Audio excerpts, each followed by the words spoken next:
नमस्कार दोस्तों, स्वागत है आप सभी का संकल्प स्टडी पॉइंट उत्तराखंड में।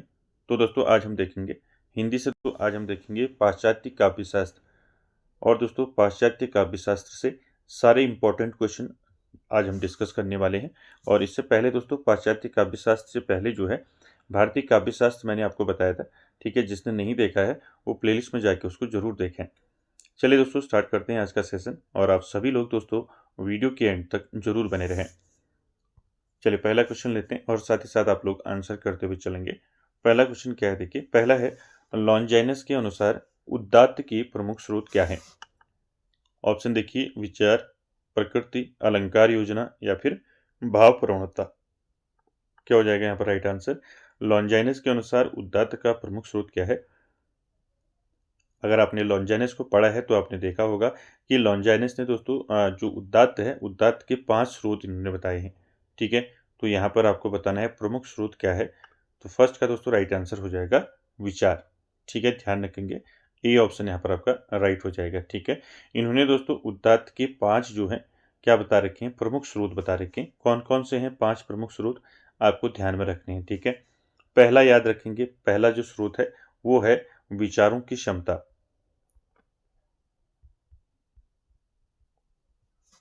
विचारों की क्षमता, ठीक है, पहला स्रोत। दूसरा स्रोत याद रखेंगे, दूसरा स्रोत है आपका प्रबल आवेग, ठीक है। दूसरा क्या है, प्रबल आवेग, ठीक है। तीसरा स्रोत याद रखेंगे, तीसरा है अलंकारों का उचित प्रयोग। अलंकारों का उचित प्रयोग, उचित प्रयोग, ठीक है। चौथा याद रखेंगे, चौथा है दोस्तों आपका उत्कृष्ट भाषा। चौथा क्या है, उत्कृष्ट, उत्कृष्ट भाषा, ठीक है। चौथा स्रोत। पांचवा स्रोत है दोस्तों गरिमामय रचना विधान, ठीक है। पांचवा ये है, ठीक है, गरिमामय रचना विधान,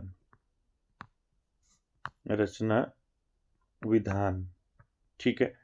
तो ये 5 जो है लॉन्जाइनस ने जो है उदात्त के 5 प्रमुख स्रोत बताए हैं। कौन कौन से बताए हैं, महान जो है विचारों की क्षमता, ठीक है, प्रबल आवेग, अलंकारों का उचित प्रयोग, उत्कृष्ट भाषा और गरिमामयी रचना विधान, ठीक है।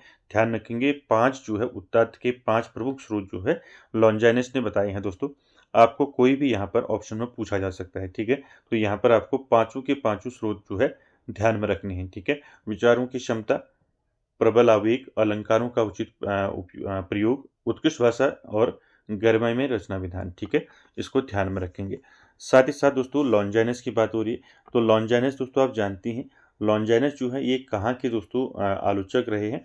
तो याद रखेंगे ये यूनान के थे, ठीक है, यूनानी, ठीक है। ध्यान रखेंगे यूनानी थे दोस्तों, ये यूनानी आलोचक। आलोचक के साथ साथ दोस्तों ये शिक्षक भी थे, ठीक है। ध्यान रखेंगे इसको, ठीक। साथ ही साथ दोस्तों आपको याद रखना है, ठीक है।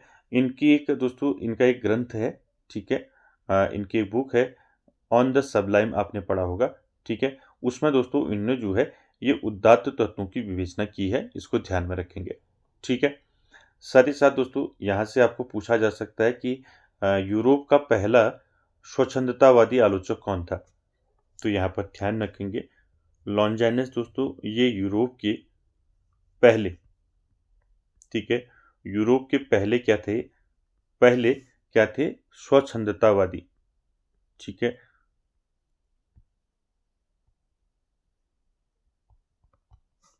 ठीक है, स्वच्छंदतावादी थे।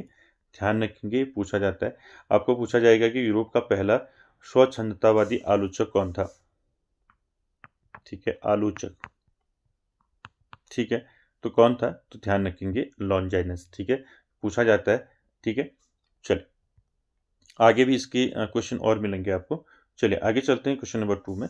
2 का आंसर कीजिए। क्वेश्चन नंबर 2 है दोस्तों, यह कथन किसने कहा है, कविता रचनाकार के नियमों का नहीं बल्कि ईश्वरीय प्रेरणा का अनुवर्तन करती है। तो यहाँ पर ऑप्शन देखिए, अरस्तु, प्लेटो, लॉन्जाइनस, सुकरात।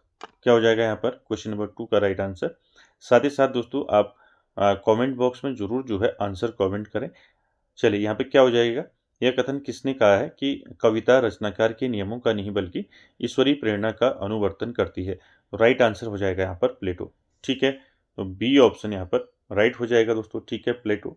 और बाकी प्लेटो के बारे में दोस्तों आप जानती हैं, प्लेटो जो है ये किसके शिष्य थे। प्लेटो ये दोस्तों सुकरात के शिष्य थे। ठीक है, सुकरात की शिष्य थे दोस्तों। ठीक है, प्लेटो। ठीक है, साथ ही साथ दोस्तों आपको पूछ लिया जाएगा कि प्लेटो का जो जीवन काल है, ठीक है, यानी कि इनका जो जीवन काल है आपको ध्यान में रखना है। ठीक है, 427 से लेकर 347 ईसा पूर्व। ठीक है, ईसा पूर्व ये इनका क्या है, जीवन काल है। ठीक है, ये भी पूछा जाता है तो ध्यान में रखेंगे। ठीक है, साथ ही साथ दोस्तों आपको याद रखना है, ठीक है, इनका जन्म कहाँ हुआ प्लेटो को अगर आपको पूछा जाएगा। ठीक है, तो इनका जन्म कहाँ हुआ दोस्तों, इनका जन्म हुआ एथेंस में। ठीक है, एथेंस में इनका जन्म हुआ, एथेंस यानी कि ग्रीस में। ठीक है, ये भी आपको पॉइंट ध्यान रखना है। साथ ही साथ दोस्तों आपको यहाँ पर जो है इनका वास्तविक नाम पूछा जा सकता है। ठीक है, सारे फैक्टर आपको नोट करते हुए चलने हैं। ठीक है, यहाँ पर प्लेटो जो है दोस्तों ये आपको याद रखना है कि इनका जो वास्तविक नाम था वो क्या था। ठीक है, प्लेटो का वास्तविक नाम, ठीक है, वास्तविक नाम क्या था, तो यहाँ पर ध्यान रखेंगे इनका जो वास्तविक नाम था वो क्या था, अरिस्टोक्लीज। अरिस्टो, ध्यान रखेंगे पूछा जाता है अरिस्टोक्लीज। ठीक है, इसको ध्यान में रखेंगे दोस्तों। ठीक है, ये प्लेटो का क्या है, वास्तविक नाम है। ये पूछा जा सकता है आपको कि प्लेटो का वास्तविक नाम क्या था, ऑप्शन में आपको दे दिया जाएगा। ठीक है, तो यहाँ पर आपको ध्यान रखना है प्लेटो का जो वास्तविक नाम था वो क्या था, अरिस्टोक्लीज था। ठीक है, ध्यान रखेंगे इसको। साथ ही साथ दोस्तों इनकी जो रचनाएं हैं प्लेटो की, इनकी रचनाएं दोस्तों क्या है, संवाद शैली में है। ठीक है, जो प्लेटो की रचनाएं आपको मिलती हैं, द रिपब्लिक हो गया, द लॉज हो गया, द स्टेट्समैन हो गया। ठीक है, जो इनकी जो रचनाएं हैं दोस्तों कैसे में है, संवाद शैली में है। ठीक है, संवाद शैली में है यानी कि डायलॉग्स में है। ठीक है, ध्यान रखेंगे संवाद शैली ये आपका डायलॉग्स में जो है दोस्तों इनकी क्या है, रचनाएं हैं। ठीक है, इनकी प्रमुख रचनाएं देख लेते हैं, पूछे जाएंगे आपको कि प्लेटो की जो प्रमुख रचनाएं हैं वो कौन कौन सी हैं। ठीक है, प्रमुख रचनाएं, ठीक है, पूछी जाती हैं दोस्तों, ध्यान रखेंगे इसको। प्लेटो की जो दोस्तों प्रमुख जो इनकी रचनाएं क्या क्या है, द रिपब्लिक हो गया। ठीक है, ध्यान रखेंगे पूछा जाता है रिपब्लिक, द रिपब्लिक हो गया। ठीक है, और कौन सा है इनका, द लॉज हो गया। ठीक है, द लॉज। और क्या है इनका, और कौन सी रचना है इनकी, द स्टेट्समैन हो गया, द, ठीक है, स्टेट्समैन, स्टेट्समैन। ठीक है, द स्टेट्समैन हो गया, ये भी इनकी रचना है। ठीक है, और कौन सी रचना है इनकी, अपोलॉजी इनकी एक रचना है दोस्तों, ध्यान रखेंगे सारी रचनाएं आपको पूछी जा सकती हैं इसलिए हर रचना को ध्यान में रखना है। अपोलॉजी, ठीक है, अपोलॉजी जो है ये पुस्तक किसकी है, ये भी दोस्तों किसकी है, प्लेटो की है। ठीक है, और कौन सी है इनकी एक रचना है दोस्तों, फेडो। ठीक है, फेडो भी इनकी एक रचना है, फेडो। ठीक है, और कौन सी रचना है इनकी, मीनो भी इनकी एक रचना है, मीनो। ठीक है, मीनो। ठीक है, तो ये सारी रचनाएं प्लेटो की हैं, ध्यान रखना है आपको ऑप्शन में पूछा जा सकता है। ठीक है, चलिए सारे फैक्ट याद हो गए, चलिए आगे चलते हैं अगले क्वेश्चन पर। क्वेश्चन नंबर 3 का आंसर करेंगे। क्वेश्चन नंबर 3 है दोस्तों, प्लेटो के राज्य संबंधी चिंतन के दो आधार हैं, यानी कि प्लेटो ने राज्य संबंधी चिंतन के दो आधार बताए हैं। कौन कौन से हैं बताइए, दर्शन तथा रहस्य, दर्शन तथा प्रयोजन, दर्शन तथा राज्य, या फिर दर्शन तथा कला। क्या हो जाएगा यहाँ पर राइट आंसर बताइए क्वेश्चन नंबर 3 का। चलिए आंसर कीजिए क्वेश्चन नंबर 3 का। प्लेटो के राज्य संबंधी चिंतन के दो आधार क्या थे, दर्शन तथा रहस्य, दर्शन तथा प्रयोजन, दर्शन तथा राज्य, या फिर दर्शन तथा कला। क्या हो जाएगा यहाँ पर राइट आंसर क्वेश्चन नंबर 3 का। 3 का राइट आंसर हो जाएगा दोस्तों यहाँ पर दर्शन तथा प्रयोजन। ध्यान रखेंगे, ठीक है। प्लेटो ने राज्य संबंधी चिंतन के 2 आधार बताए हैं, दर्शन तथा प्रयोजन, ठीक है। चलिए अगला क्वेश्चन देखिए, क्वेश्चन नंबर 4। क्वेश्चन नंबर 4 है दोस्तों, प्लेटो के अनुसार प्रगीत के अंग नहीं है, इनमें से कौन जो है प्रगीत के अंग नहीं है? ऑप्शन देखिए, शब्द, छंद, माधुरी या फिर लय। क्या हो जाएगा यहाँ पर राइट आंसर? नीचे आपको आंसर करना है, पहला दूसरा या फिर पहला दूसरा चौथा, पहला तीसरा चौथा या फिर पहला दूसरा तीसरा चौथा या फिर पहला तीसरा। तो यहाँ पर आपको फर्स्ट सेकंड थर्ड यहाँ पर ऐसे करना है आंसर, ठीक है। ये 3 है, यहाँ पर मैंने डी कर दिया, 3 4 ये हो जाएगा आपका फर्स्ट सेकंड थर्ड 4, यहाँ पर आंसर करना आपने। क्या हो जाएगा यहाँ पर राइट आंसर? प्लेटो के अनुसार प्रगीत के अंग इन्होंने कौन कौन से बताए हैं प्लेटो ने? तो यहाँ पर राइट आंसर क्या हो जाएगा 4 का? इन्होंने बताए हैं दोस्तों, एक तो पहला बताया है शब्द, और एक क्या बताया है माधुर्य बताया है, और एक क्या बताया है लय बताया है, ठीक है। तो इसको ध्यान में रखेंगे। तो 4 का राइट आंसर क्या हो जाएगा यहाँ पर? दूसरा वाला जो है यहाँ पर सही हो जाएगा, ठीक है। चलिए अगला क्वेश्चन देखिए, क्वेश्चन नंबर 5। क्वेश्चन नंबर 5 का आंसर कीजिए, प्लेटो ने काव्य हेतु माना है। तो प्लेटो ने काव्य हेतु क्या माना है? आनंद को माना है, ईश्वरीय उन्माद को माना है, उद्भावक कल्पना को माना है, या फिर कार्य व्यापार के अनुकरण को? क्या हो जाएगा यहाँ पर राइट आंसर? प्लेटो ने काव्य हेतु क्या माना है? दोस्तों याद रखेंगे, प्लेटो ने काव्य हेतु यानी कि काव्य रचना का जो कारण है, मुख्य रूप से उन्होंने जो है ईश्वरीय प्रेरणा यानी कि प्रेरणा सिद्धांत को माना है। तो यहाँ पर राइट आंसर क्या हो जाएगा 5 का? राइट आंसर हो जाएगा यहाँ पर ईश्वरीय उन्माद, ठीक है। यहाँ पर राइट आंसर बी हो जाएगा। या आपको ईश्वरीय उन्माद मिल सकता है, या फिर आपका क्या मिल सकता है, ईश्वरीय प्रेरणा आपको ऑप्शन में मिल सकता है, ठीक है। ध्यान रखेंगे, प्लेटो ने काव्य हेतु जो है मुख्य रूप से ईश्वरीय प्रेरणा, या फिर इसको आप कह सकते हैं प्रेरणा सिद्धांत माना है, ठीक है। ऑप्शन में पूछा जा सकता है, इसलिए आपको ध्यान रखना है, ठीक है। साथ ही साथ दोस्तों यहाँ पर याद रखना है, प्लेटो के अनुसार जो है, आप जानते होंगे प्लेटो के अनुसार जो है, प्लेटो ने कहा है कि कवि जो है अपनी तर्क शक्ति से नहीं बल्कि ईश्वरीय शक्ति से प्रेरित होकर जो है कविता की रचना करता है। इन्होंने कहा था दोस्तों प्लेटो ने, ठीक है। इसको ध्यान में रखेंगे। चलिए अगला क्वेश्चन देखिए, क्वेश्चन नंबर 6 का आंसर करना है, प्लेटो के दर्शन में मुख्यतः इनमें से किन विषयों का उल्लेख नहीं मिलता है? ऑप्शन देखिए, सृष्टिशास्त्र, अभिव्यंजनावाद, प्रत्यय सिद्धांत तथा ज्ञान मीमांसा, या फिर आदर्श राज्य तथा आत्म की अमृतत्व सिद्धि। क्या हो जाएगा यहाँ पर राइट आंसर क्वेश्चन नंबर 6 का?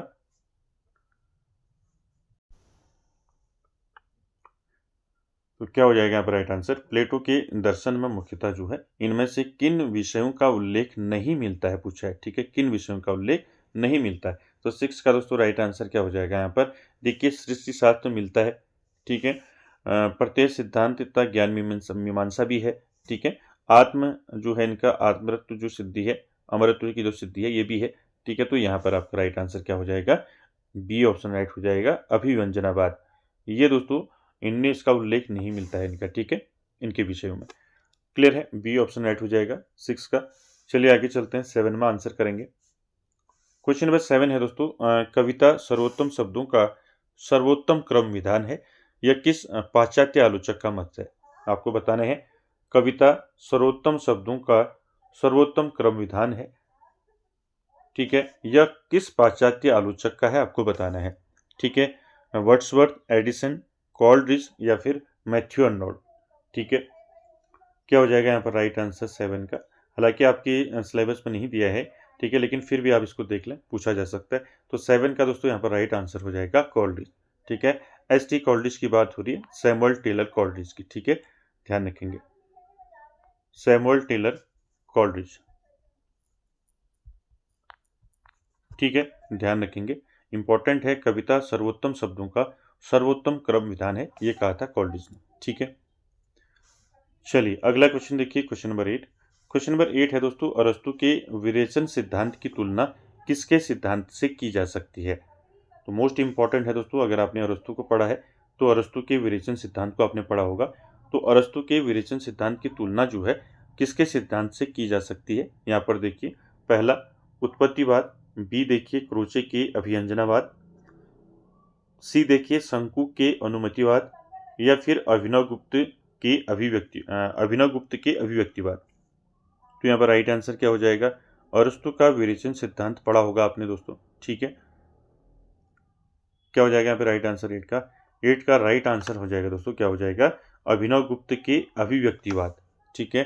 अरस्तु के विरेचन सिद्धांत की तुलना किसके साथ की जा सकती है? अभिनव गुप्त के अभिव्यक्तिवाद से, ठीक है।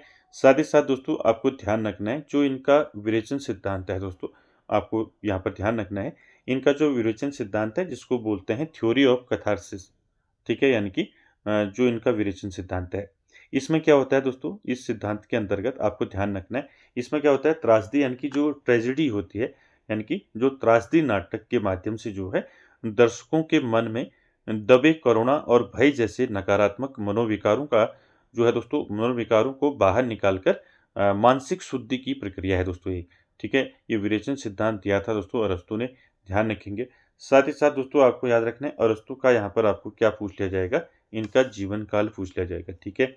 इनके जीवन काल ध्यान रखना है, 384 से लेकर 322 ईसा पूर्व, ठीक है, ईसा पूर्व। इनका विरेचन सिद्धांत आपने ध्यान रखना है, ठीक है। विरेचन सिद्धांत क्या है दोस्तों? विरेचन सिद्धांत कहने का मतलब यह है कि जो त्रासदी, जो ट्रेजेडी वाले जो नाटक होते हैं, दुखांत वाले जो नाटक होते हैं, उनके माध्यम से दर्शकों के मन में दबे करुणा और भय जैसे नकारात्मक मनोविकारों को बाहर निकालकर मानसिक शुद्धि की प्रक्रिया है, ठीक है, इसको ध्यान में रखेंगे। साथ ही साथ दोस्तों आपको याद रखना है, यहाँ पर आप अरस्तु की बात कर रहे हैं। अरस्तु दोस्तों और क्या पूछा जा सकता है? जीवन काल के साथ साथ और क्या पूछा जा सकता है? ये कहाँ के दोस्तों दार्शनिक थे? ये पूछा जा सकता है आपको। ये कहाँ के दार्शनिक थे? आपको याद रखना है, ये कहाँ के थे? ये ग्रीस के दार्शनिक थे, ग्रीस के, ठीक है। साथ ही साथ दोस्तों आपको याद रखना है, इनको जो है ज्ञानियों का गुरु माना जाता है, ठीक है। याद रखेंगे, आपको पूछ लिया जाएगा ज्ञानियों का गुरु किसको कहा जाता है, ठीक है। ज्ञानियों का गुरु, ज्ञानियों का गुरु किसको कहा जाता है? अरस्तु को कहा जाता है दोस्तों, इसको ध्यान में रखेंगे। अरस्तु कौन था? अरस्तु जो है किसका शिष्य था पूछा जाता है। अरस्तु जो है दोस्तों ये प्लेटो का शिष्य था, ठीक है। अभी डिस्कस किया था ना हमने प्लेटो, तो प्लेटो के शिष्य थे दोस्तों अरस्तु, ठीक है। साथ ही साथ दोस्तों एक क्वेश्चन पूछा जाता है अरस्तु से कि अरस्तु ने दोस्तों सिकंदर, आपने नाम सुना होगा सिकंदर महान, तो अरस्तु ने जो है सिकंदर को शिक्षा दी थी, ठीक है। अरस्तु ने सिकंदर को शिक्षा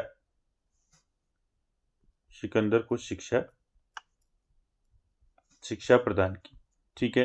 तो उन्हें शिक्षा दी दोस्तों, किसको? सिकंदर को। पूछा जाता है तो सिकंदर के गुरु पूछ ले जाएंगे आपको, ठीक है। इस प्रकार से क्वेश्चन घुमा के आपको पूछ लिया जाएगा।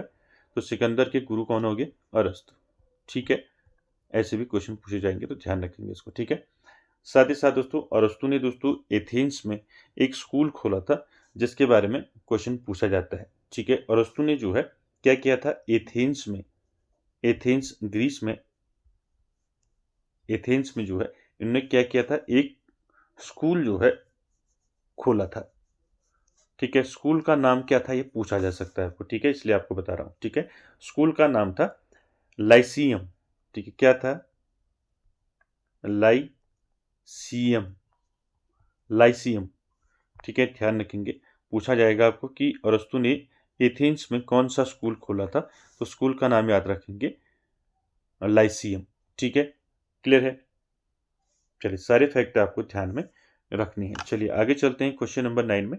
क्वेश्चन नंबर 9 का आंसर करेंगे, अरस्तु का जीवन काल माना गया है, ऊपर बताया था मैंने आपको। क्या हो जाएगा यहाँ पर राइट आंसर क्वेश्चन नंबर 9 का?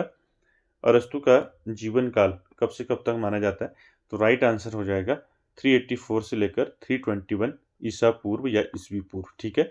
तो ए ऑप्शन यहाँ पर आपका राइट हो जाएगा, ठीक है। अगला क्वेश्चन देखिए, क्वेश्चन नंबर 10 का आंसर कीजिए। क्वेश्चन नंबर 10 है दोस्तों, अरस्तु का जन्म स्थान माना जाता है। तो भी ऊपर बताया था अरस्तु का जन्म स्थान कहाँ माना जाता है? निकोमैक्स, यहाँ पर शहर पूछ लिया, ठीक है, मैसिडोनिया, एसस या फिर इनमें से कोई नहीं। क्या हो जाएगा राइट आंसर? अरस्तु का जन्म स्थान जो है दोस्तों कहाँ माना जाता है? तो यहाँ पर राइट आंसर हो जाएगा मैसिडोनिया, ठीक है। बी ऑप्शन यहाँ पर आपका राइट हो जाएगा दोस्तों, ध्यान रखेंगे।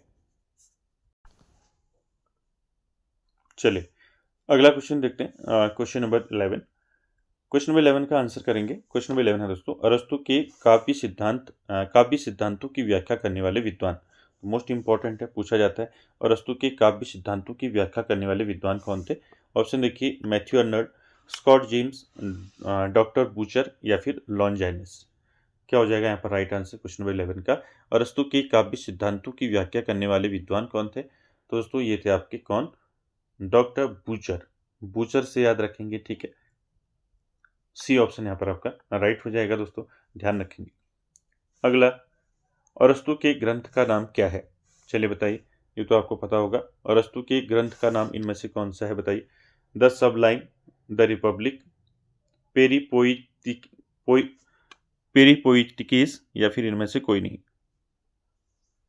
क्या हो जाएगा राइट आंसर 12 का। 12 का राइट आंसर हो जाएगा दोस्तों, क्या हो जाएगा, पेरीपोइटिकेस, ठीक है। सी ऑप्शन यहाँ पर राइट हो जाएगा दोस्तों। अरस्तु के ग्रंथ का नाम आपको याद रखना है। इनके और भी ग्रंथ आपको पूछे जाएंगे अरस्तु के, ठीक है। द सबलाइम और द रिपब्लिक अभी बताया था किसके ग्रंथ हैं, अभी ऊपर मैंने आपको बताया था। कमेंट करें किसके ग्रंथ हैं द सबलाइम और द रिपब्लिक, ठीक है। यहाँ पर जो आपका अरस्तु का आपका जो है ग्रंथ पूछे जा सकते हैं, जैसे आपका पेरीपोइटिकेस हो गया, ठीक है। पॉलिटिक्स हो गया, ये पूछा जाता है कई बार, ठीक है। पॉलिटिक्स पॉलिटिक्स किसकी बुक है या किसका ग्रंथ है आपको पूछा जाएगा, तो अरस्तु का है, ठीक है। साथ ही साथ दोस्तों ये किससे संबंधित है ये पूछा जाता है, तो ये राजनीति से संबंधित है, ठीक है। इन्होंने कई क्षेत्रों में जो है अपनी बुक्स लिखे दोस्तों, अपनी रचनाएं की, जैसे आपका इससे हो गया आपका राजनीति से हो गया, तर्कशास्त्र से हो गया, ठीक है। तो कई जगह इन्होंने नैतिकता के पर उन्होंने जो है रचनाएं की हैं। तो आपको सारी रचनाएं याद रखें। पहला पॉलिटिक्स याद रखेंगे, किसकी रचना है, अरस्तु की रचना है, ठीक है। किससे संबंधित है, राजनीति से, ठीक। दूसरा याद रखेंगे अरस्तु का, ठीक है। अरस्तु का दूसरा आपको ग्रंथ याद रखना है। क्या याद रखना है, देखिए दूसरा याद रखना है आपने निकोमेचियन एथिक्स। इंपॉर्टेंट है, पूछा जाएगा आपको, ठीक है।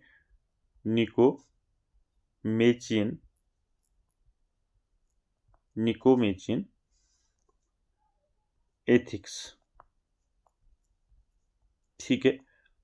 आपको पूछ लिया जाएगा सीधे ऑप्शन में कि निकोमेचियन एथिक्स जो है ये किसकी बुक है या किसका ग्रंथ है, तो आंसर हो जाएगा आपका अरस्तु, ठीक है। ये किससे संबंधित है ये भी याद रखेंगे, ये नैतिकता से संबंधित है। नैतिकता से संबंधित है, ध्यान रखेंगे, ठीक है। और इनकी पोइटिक्स भी है, ठीक है। पोइटिक्स भी एक रचना है इनकी, ठीक है। अरस्तु का ग्रंथ, ठीक है, पोइटिक्स, ये भी पूछा जाएगा आपको।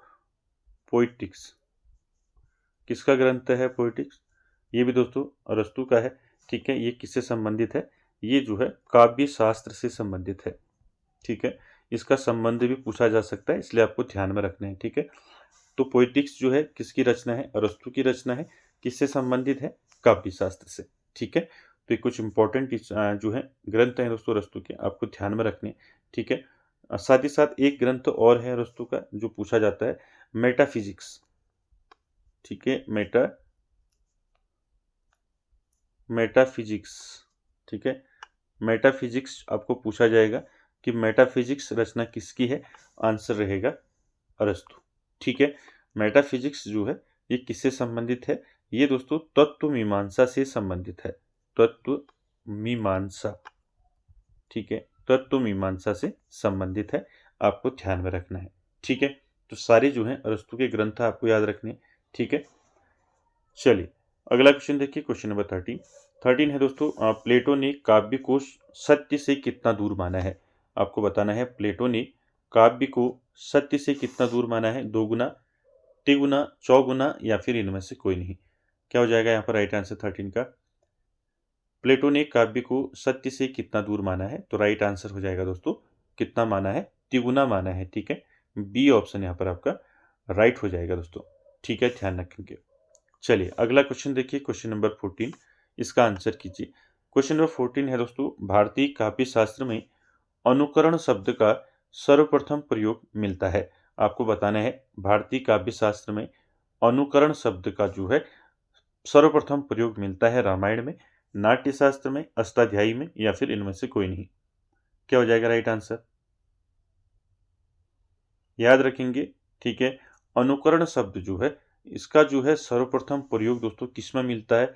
ये दोस्तों किसमें मिलता है? अनुकरण शब्द का सर्वप्रथम प्रयोग भरत मुनि के नाट्यशास्त्र में, ठीक है। भरत मुनि का क्या है? नाट्यशास्त्र, ठीक है, नाट्यशास्त्र, ठीक है। इसमें जो है सर्वप्रथम जो है अनुकरण शब्द का प्रयोग मिलता है दोस्तों, ठीक है, ध्यान रखेंगे, इंपॉर्टेंट है। चलिए अगला क्वेश्चन देखिए, क्वेश्चन नंबर 15। क्वेश्चन नंबर 15 है दोस्तों, एक 15 है दोस्तों, अरस्तु के अनुकरण सिद्धांत में अनुकरण का क्या आशय है? ठीक है, आपने पढ़ा होगा दोस्तों, जानते हैं आप अरस्तु का जो अनुकरण सिद्धांत है, अनुकरण सिद्धांत में जो ये अनुकरण है इसका क्या अर्थ है? ठीक है, ऑप्शन देखिए, प्रकृति को नकल, प्रकृति की नकल, या फिर पुनःसृजन, या फिर वस्तुपरक अंकन, या फिर नकल। क्या हो जाएगा यहाँ पर राइट आंसर 15 का? अरस्तु के अनुकरण सिद्धांत में अनुकरण का आशय है, तो अनुकरण का आशय क्या है? पुनः सृजन, ठीक है। तो यहाँ पर आपका बी ऑप्शन राइट हो जाएगा, ठीक है। याद रखेंगे, अरस्तु के अनुकरण सिद्धांत में अनुकरण का जो अनुकरण है इसका क्या आशय है? अनुकरण का आशय है यथार्थ की हूबहू नकल नहीं, बल्कि पुनर्निर्माण या फिर सृजनात्मक पुनर्सृजन, ठीक है। इसको ध्यान रखेंगे, पुनः सृजन आपका राइट हो जाएगा, ठीक है। चलिए अगला क्वेश्चन देखिए, क्वेश्चन नंबर 16 है दोस्तों, चित्रकार अथवा किसी अन्य कलाकार की ही तरह कभी भी अनुकरता है, ये कथन किसका है बताना है? रिचर्ड्स, प्लेटो, अरस्तु, लॉन्जाइनस। चलिए आंसर कीजिए क्वेश्चन नंबर 16 का। चित्रकार अथवा किसी अन्य कलाकार की ही तरह जो है कभी भी जो है क्या है? अनुकरता है। चित्रकार अथवा किसी अन्य कलाकार की ही तरह जो है कभी भी क्या है? अनुकरता है। तो दोस्तों ये किसका कथन है? आपको आंसर करना है रिचर्ड्स, प्लेटो, अरस्तु, लॉन्जाइनस। तो यहाँ पर राइट आंसर क्या हो जाएगा? 16 का राइट आंसर हो जाएगा यहाँ पर दोस्तों क्या हो जाएगा? अरस्तु, ठीक है। ध्यान रखेंगे, इंपॉर्टेंट यहाँ पर स्टेटमेंट है, आपको याद रखना है, ठीक है। चलिए अगला देखिए, क्वेश्चन नंबर 17। क्वेश्चन नंबर 17 है दोस्तों, ट्रेजेडी का लेखक हमारे विवेक को नष्ट कर हमारी वासनाओं को जागृत करता है, उनका पोषण करता है, अतः काव्य का सत्य वास्तविक नहीं होता। ये कथन किसने कहा है दोस्तों? अरस्तु, प्लेटो, लॉन्जाइनस, रिचर्ड्स। चलिए बताइए। ट्रेजेडी आप जानती हैं, ट्रेजेडी का लेखन जो दुखांत होता है, जिसमें दुख होता है, जैसे ऐसे जो नाटक होते हैं, ठीक है। तो ट्रेजेडी का जो लेखक है हमारे विवेक को क्या करता है? नष्ट करता है, नष्ट कर हमारी वासनाओं को जागृत करता है और उनका पोषण करता है, ठीक है। अतः काव्य जो है, काव्य का सत्य जो है वास्तविक नहीं होता है, ठीक है। अतः काव्य का जो सत्य है वो वास्तविक नहीं होता। ये कथन किसने कहा है? तो राइट आंसर हो जाएगा दोस्तों प्लेटो, ठीक है। बी ऑप्शन यहाँ पर आपका राइट हो जाएगा, ध्यान रखेंगे। चलिए अगले क्वेश्चन का आंसर कीजिए। अगला है, काव्य रचना के पीछे कलात्मक प्रेरणा न होकर दैवी प्रेरणा होती है। चलिए बताइए किसने कहा है? काव्य रचना के पीछे कलात्मक प्रेरणा न होकर दैवी प्रेरणा होती है। प्लेटो, अरस्तु, रिचर्ड्स, या फिर इनमें से कोई नहीं। चलिए आंसर कीजिए, क्या हो जाएगा इसका? काव्य रचना के पीछे कलात्मक प्रेरणा न होकर दैवी प्रेरणा होती है दोस्तों, ये राइट आंसर हो जाएगा यहाँ पर प्लेटो, ठीक है। ऊपर बताया था मैंने आपको, दैवी प्रेरणा, ठीक है। चलिए अगला क्वेश्चन देखिए, क्वेश्चन नंबर 19, इसका आंसर करना है। 19 है दोस्तों, काव्य मनोवेगों का पोषण और चिंतन करता है, यह कथन किसका है? चलिए, काव्य जो है मनोवेगों का पोषण और सिंचन करता है, क्या हो जाएगा यहाँ पर? किसका कथन है? अरस्तु, रिचर्ड्स, प्लेटो, या फिर इनमें से कोई नहीं। तो 19 का राइट आंसर क्या हो जाएगा? काव्य मनोवेगों का पोषण और सिंचन करता है, ये कथन किसका है? ये कथन है दोस्तों प्लेटो का, ठीक है। ध्यान रखेंगे, सारे जितने भी क्वेश्चन आ रहे हैं दोस्तों, ये सारे क्वेश्चन इंपॉर्टेंट हैं दोस्तों, सेलेक्टेड हैं, ठीक है। ये आपको कहीं भी ऐसे आपको बुक्स में नहीं मिलेंगे, ठीक है। मैंने कई प्लेटफॉर्म से जो है उनको सर्च करके ऐड करके जो है आपके लिए जो है मैं प्रोवाइड करा रहा हूँ, ठीक है। तो यहाँ पर सी राइट हो जाएगा, ठीक है। जितने भी ये क्वेश्चन आ रहे हैं सारे इंपॉर्टेंट है, ठीक है। अगला चलते हैं, अगला क्वेश्चन क्या है? क्वेश्चन नंबर 20 देखिए, कवि को निर्माता किसने कहा है? चलिए बताइए, कवि को निर्माता किसने कहा है? प्लेटो, अरस्तु, लॉन्जाइनस, रिचर्ड्स। क्या हो जाएगा राइट आंसर यहाँ पर क्वेश्चन नंबर 20 का? कवि को निर्माता किसने कहा है? तो दोस्तों ये कहा है अरस्तु ने। ठीक है, ध्यान रखेंगे अरस्तु ने कवि को क्या कहा है? निर्माता कहा है। ठीक है, अगला क्वेश्चन देखिए 21, इसका आंसर कीजिए। 21 है दोस्तों, प्रत्यय या विचार ही चरम सत्य है, यह शाश्वत और अखंड है तथा ईश्वर उसका सृष्टा है। किसका कथन है? आपको बताना है। सुकरात, प्लेटो, अरस्तु, रिचर्ड्स। प्रत्यय या विचार ही चरम सत्य है, यह शाश्वत और अखंड है तथा ईश्वर उसका सृष्टा है। तो दोस्तों ये कथन किसका है? तो 21 का राइट आंसर हो जाएगा आपका प्लेटो। ठीक है, बी ऑप्शन यहाँ पर राइट हो जाएगा दोस्तों। ठीक है, जितने भी आपको यहाँ पर ऊपर क्वेश्चन मिल रहे हैं दोस्तों, ये सारे आपको ध्यान में रखने हैं। ठीक है, चलिए अगला क्वेश्चन है 22। क्वेश्चन नंबर 22 का आंसर करना है। दास्ता मृत्यु से भी भयावह है, ये किसका कथन है? ठीक है, दास्ता जो है मृत्यु से भी भयावह है, ये किसने कहा है? प्लेटो, अरस्तु, लॉन्जाइनस या फिर इनमें से कोई नहीं। क्या हो जाएगा यहाँ पर राइट आंसर? 22 का राइट आंसर हो जाएगा प्लेटो। ठीक है, याद रखेंगे। ठीक है, किसका कथन है? प्लेटो का है। दास्तां जो है मृत्यु से भी भयावह है, ये प्लेटो ने कहा है दोस्तों। ठीक है, चलिए आगे चलते हैं क्वेश्चन नंबर 23 में। चलिए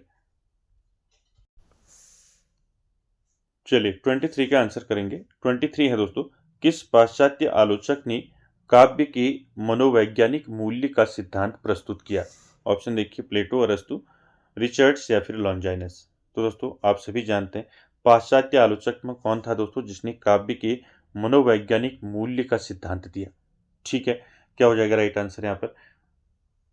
तो राइट आंसर हो जाएगा 23 का दोस्तों I.A. रिचर्ड्स। ठीक है, यहाँ पर सी ऑप्शन राइट हो जाएगा। रिचर्ड्स का दोस्तों आपको कभी यहाँ पर जो है इनका पूरा नाम भी पूछ लिया जाएगा। ठीक है, आप सभी ने पढ़ा होगा I.A. रिचर्ड्स। ठीक है, इनका पूरा नाम आपको ध्यान रखना है। क्या है इनका पूरा नाम? आइवर, ठीक है, आइवर आर्मस्ट्रॉन्ग,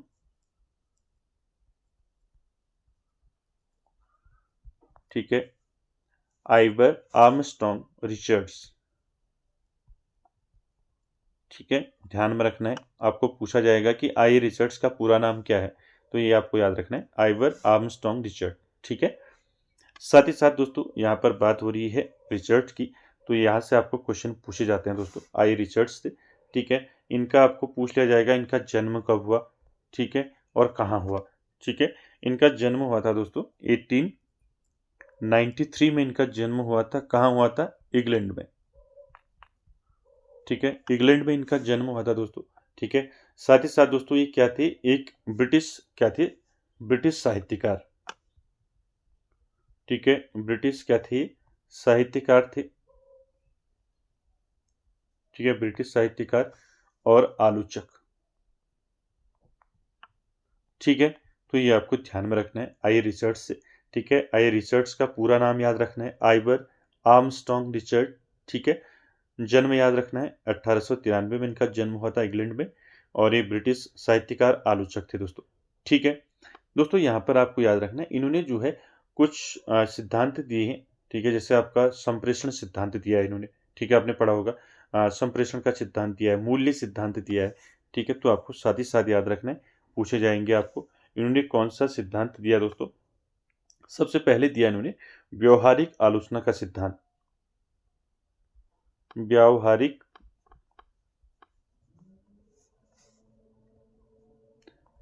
व्यवहारिक आलोचना का सिद्धांत।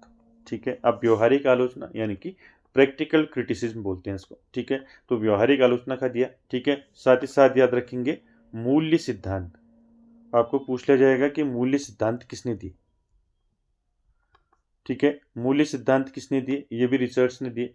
ठीक है, और तीसरा याद रखेंगे इनका इंपॉर्टेंट, संप्रेषण का सिद्धांत। कई बार पूछा जाता है संप्रेषण का सिद्धांत। संप्रेषण का सिद्धांत किसका है? संप्रेषण का सिद्धांत आई रिचर्ड्स का है। ठीक है,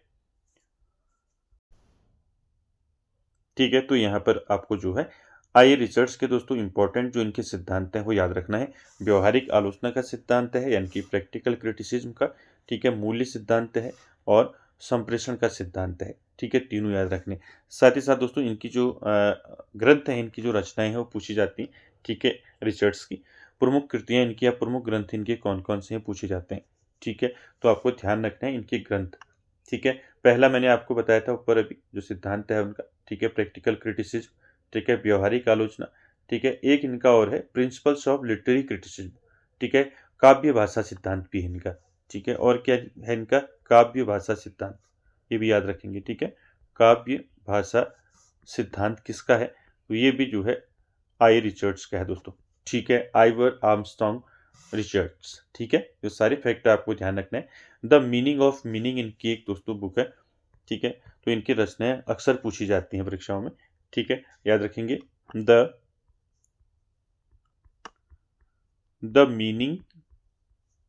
मीनिंग ऑफ मीनिंग, ठीक है, द मीनिंग ऑफ मीनिंग आपको पूछ लिया जाएगा, तो मीनिंग ऑफ मीनिंग जो है ये किसका ग्रंथ है, तो याद रखेंगे ये है आई रिचर्ड्स का, ठीक है। साथ ही साथ याद रखेंगे द फिलोसफी ऑफ रिटोरिक, इनका भी ये दोस्तों इंपॉर्टेंट वर्क है, ठीक है। द फिलोसफी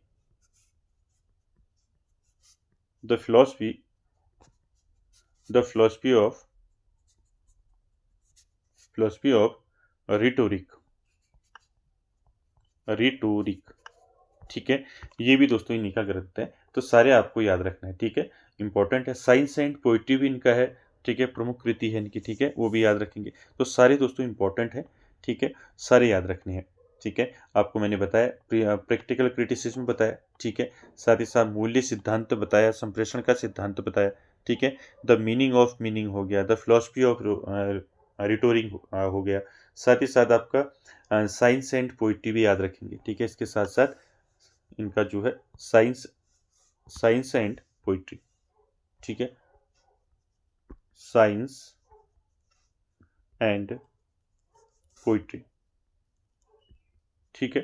तो इसको ध्यान में रखना है, क्लियर है। तो सारी जो प्रमुख कृतियां हैं दोस्तों आई रिचर्ड्स की, आपको ध्यान रखना है, ठीक है। चलिए आगे चलते हैं क्वेश्चन नंबर 24 में। 24 का आंसर करेंगे, काव्य की आलोचना पद्धति के अंतर्गत संप्रेषण सिद्धांत किसका दिया हुआ है, किसने दिया है संप्रेषण सिद्धांत, अभी ऊपर बात हो रही थी। तो 24 का राइट आंसर क्या हो जाएगा, रिचर्ड्स हो जाएगा ना। अभी मैंने बताया ना आपको, संप्रेषण का सिद्धांत दिया आई रिचर्ड्स ने, ठीक है। साथ ही साथ मूल्य सिद्धांत दिया, व्यवहारिक आलोचना का सिद्धांत दिया, ठीक है। द मीनिंग ऑफ मीनिंग दिया इन्होंने, ठीक है। द फिलोसफी ऑफ रिटोरिक इनकी रचना है, ठीक है। रचनाएं भी मैंने बताया आपको, साइंस एंड पोइट्री हो गया, ये सारे आपको ध्यान में रखने हैं, ठीक है। चलिए अगला क्वेश्चन देखिए 25। क्वेश्चन नंबर 25 है दोस्तों, प्रिंसिपल ऑफ लिटरेरी क्रिटिसिज्म। बताया ना मैंने अभी आपको, काव्य भाषा का सिद्धांत किसने दिया, तो ये भी आपको ध्यान रखना है, ठीक है। प्रिंसिपल ऑफ लिटरेरी क्रिटिसिज्म मैंने आपको हिंदी में बता दिया वहाँ, तो आप यहाँ पर इंग्लिश में दिया है, तो इसको क्या कहते हैं, काव्य भाषा का सिद्धांत, ठीक है। ये भी ध्यान रखेंगे, काव्य भाषा का सिद्धांत। अगर आप कभी आपको जो है इंग्लिश में भी इसको पूछा जा सकता है, ठीक है, इसलिए हिंदी के साथ साथ इंग्लिश में भी याद रखेंगे, ठीक है। प्रिंसिपल ऑफ लिटरेरी क्रिटिसिज्म जिसको हम काव्य भाषा का सिद्धांत कहते हैं, ये भी किसका है दोस्तों, किसका है, रिचर्ड्स का है, ठीक है। तो यहाँ पर राइट आंसर क्या हो जाएगा, यहाँ पर आई रिचर्ड्स, ठीक है, सी ऑप्शन यहाँ पर राइट हो जाएगा, ठीक। चलिए 26 वाला देखिए, 26 का आंसर कीजिए, निम्नलिखित में से किसने आलोचना को मनोविज्ञान की एक शाखा माना है, प्लेटो, अरस्तु, रिचर्ड्स या फिर इनमें से कोई नहीं। चलिए आंसर कीजिए, किसने जो है आलोचना को मनोविज्ञान की एक शाखा माना है, किसको, आलोचना को किसने कहा है दोस्तों, तो राइट आंसर हो जाएगा 26 का, क्या हो जाएगा 26 का राइट आंसर, रिचर्ड्स, ठीक है, ध्यान रखेंगे। आई रिचर्ड्स ने आलोचना को मनोविज्ञान की क्या माना है, एक शाखा माना है दोस्तों, ठीक। चलिए अगला देखिए 27 का आंसर करेंगे, निम्नलिखित में से रिचर्ड्स का सिद्धांत नहीं है। चलिए मैंने ऊपर आपको बता रखे हैं, अभी रिचर्ड्स के सारे सिद्धांत बता रखे हैं, आपको बताना है रिचर्ड्स का कौन सा यहाँ पर सिद्धांत नहीं है।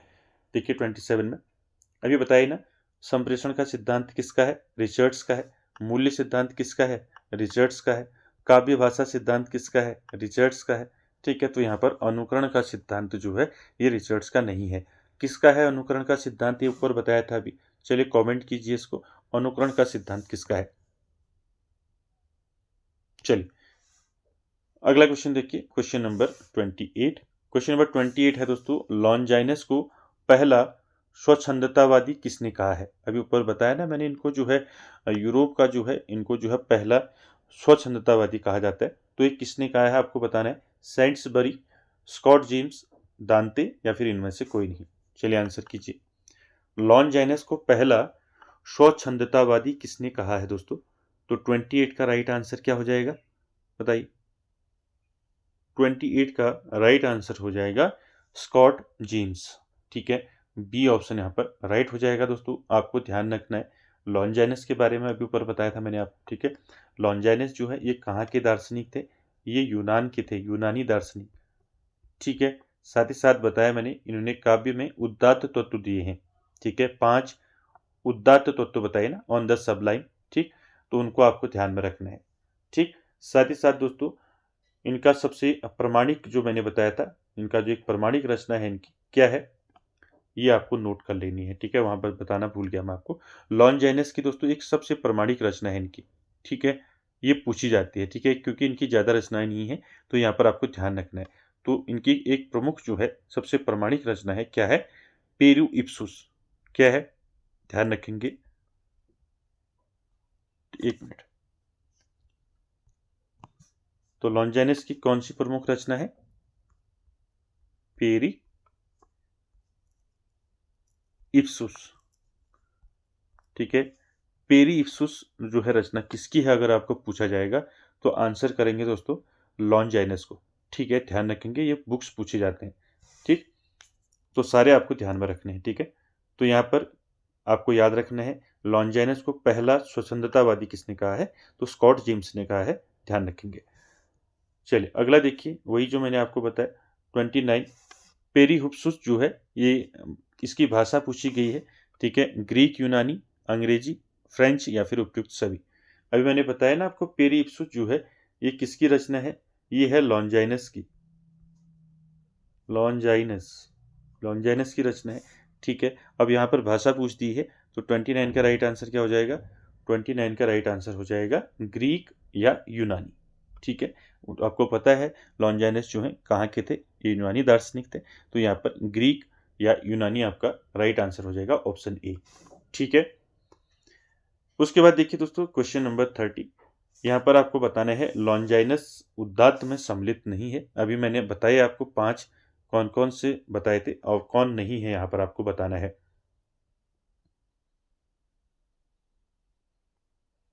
क्या हो जाएगा इसका जो है आंसर? आप कमेंट बॉक्स में करेंगे, कल जो है मैं इसके आंसर को आपको बताऊंगा। इसका आंसर आप कमेंट करें। क्वेश्चन नंबर 30 का लॉन्जाइनस ने उदात्त में सम्मिलित नहीं है, इनमें से कौन सा उनके उदात्त में सम्मिलित नहीं है? तो 30 का आंसर जो है कमेंट बॉक्स में करेंगे। ठीक है, और आज की वीडियो में इतना ही दोस्तों, मिलते हैं नेक्स्ट वीडियो में, तब तक के लिए धन्यवाद।